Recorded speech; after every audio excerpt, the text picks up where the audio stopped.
आज मैं लेकर के आया हूँ जेईई मेंस 2023 के बेसिक मैथ के सभी क्वेश्चंस। तो एक एक करके इस क्वेश्चंस को देखेंगे और समझेंगे, इसको हम टॉपिक वाइज समझेंगे और इसके कॉन्सेप्ट को समझेंगे कि कैसे इस क्वेश्चंस को ऐसे आने वाले जितने भी टाइप्स के क्वेश्चन होंगे उनको कैसे सॉल्व कर सकते हैं। ठीक है, तो शुरुआत करते हैं क्वेश्चन नंबर 1 से।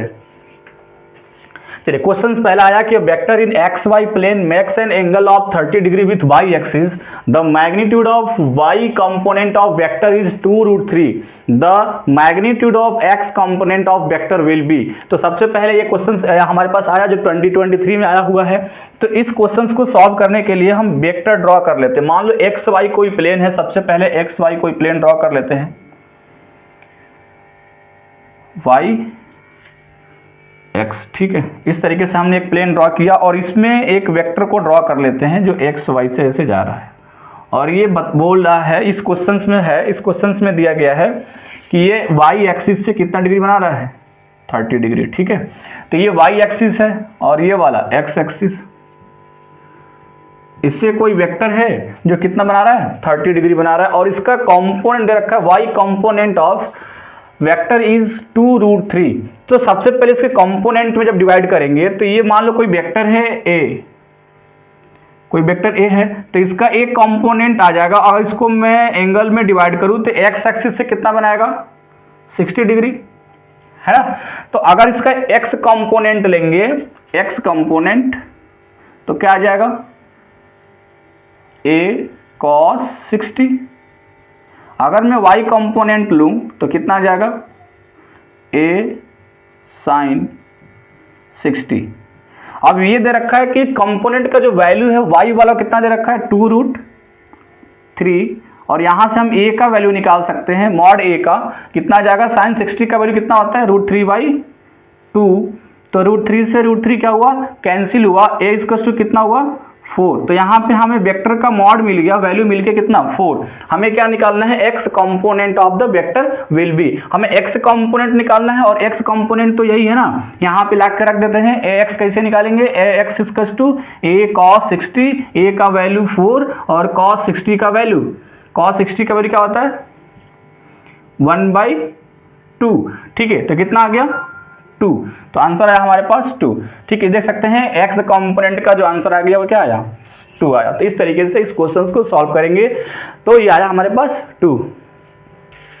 सेकंड क्वेश्चन है, 3 force F1 10 Newton, F2 8 Newton और F3 6 newton are acting on particle of mass 5 kg.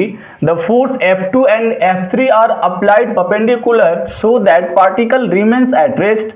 If the force F1 is removed, then the acceleration of the particle is. ठीक है, तो इस question को हम ऐसे करते हैं कि हमारे पास 10 न्यूटन, 8 न्यूटन और 6 न्यूटन के फोर्स हैं। तो और ये क्या कह रहा है कि पार्टिकल ऑफ मास 5 kg है, तो कोई हम पार्टिकल बना लेते हैं और यहाँ पे इसका जो मास है वो कितना है, 5 kg है। और यहाँ पे कह रहा है F2 and F3 are perpendicular, ये F2 है और ये F3 है, F2 and F3, so that particles remains at rest। कह रहा है कि फोर्स किसको रिमूव किए हैं, F1 इज रिमूव, F1 कितना 10 न्यूटन है और इसको हटा देते हैं, तो पार्टिकल हमारा किसमें है, रेस्ट में है। तो अब हमारे पास 2 फोर्स लग गया, कौन सा, एक 8 न्यूटन का और एक 6 न्यूटन का। ठीक है, तो अगर मैं बात करूं 8 न्यूटन और 6 न्यूटन, तो इनका क्या होगा रिजल्टेंट, कितना होगा, अंडर रूट में F जो रिजल्टेंट निकालेंगे वो कितना हो जाएगा, अंडर रूट 8 का स्क्वायर और ये 6 का स्क्वायर, तो कितना आ जाएगा 100 और ये कितना आ जाएगा 10। तो क्या पूछ रहा है, अब नेट फोर्स कितना लग रहा है इस पे, 10 न्यूटन का फोर्स लग रहा है। अब ये कह रहा है then the acceleration of the particle is, तो पार्टिकल का एक्सीलरेशन बताओ क्या होगा, तो F इज इक्वल टू क्या होता है, m इंटू ए। अब F हो गया 10 न्यूटन और A कितना हो जाएगा, m है इसके पास 5 kg और a निकाल लेते हैं तो a इक्वल टू कितना आ जाएगा, 2 मीटर पर सेकेंड स्क्वायर, 2 मीटर पर सेकेंड स्क्वायर। ठीक है, तो आंसर आया हमारे पास 2 मीटर पर सेकेंड स्क्वायर। क्वेश्चन हमारे पास when vector a 2i cap 3j cap plus 2k cap is subtracted from vector b, it gives a vector equal to 2j, then the magnitude of vector b will be। तो आपको क्या बताना है, value बतानी है किसकी, vector B की। कह रहा है कि किसी एक वेक्टर में बी को, बी से किसी एक वेक्टर ए को क्या किया गया, सब्ट्रैक्ट किया गया है, तो आपका बी का वैल्यू बताना है, मॉड वैल्यू कितना होगा। ठीक है, तो सबसे पहले लिखते हैं वेक्टर बी माइनस ए, और ये कितना आया है, ये आ गया है 2j कैप। देख सकते हैं यहाँ पे लिखा हुआ है कि यहाँ पे आ जाएगा it gives a vector equal to 2j cap. तो हम वेक्टर बी को वेक्टर बी रहने देते हैं, तो वेक्टर बी क्योंकि इसे निकालना है, माइनस वेक्टर एक जगह पे लेंगे 2i cap plus 3j cap, तो माइनस और प्लस क्या हो जाएगा, माइनस हो जाएगा, है ना। ऐसे करते हैं 2i cap plus 3j cap plus 2k cap is equal to 2j cap. ठीक है, अब इस वेक्टर को उधर ले जाते हैं, vector v is equal to क्या हो जाएगा, 2i कैप, ये माइनस था वहां प्लस हो जाएगा, प्लस 3j, और यहाँ पे क्या हो जाएगा प्लस 2j, तो कितना आ जाएगा प्लस 5j हो जाएगा, और ये कितना आ जाएगा 2k कैप।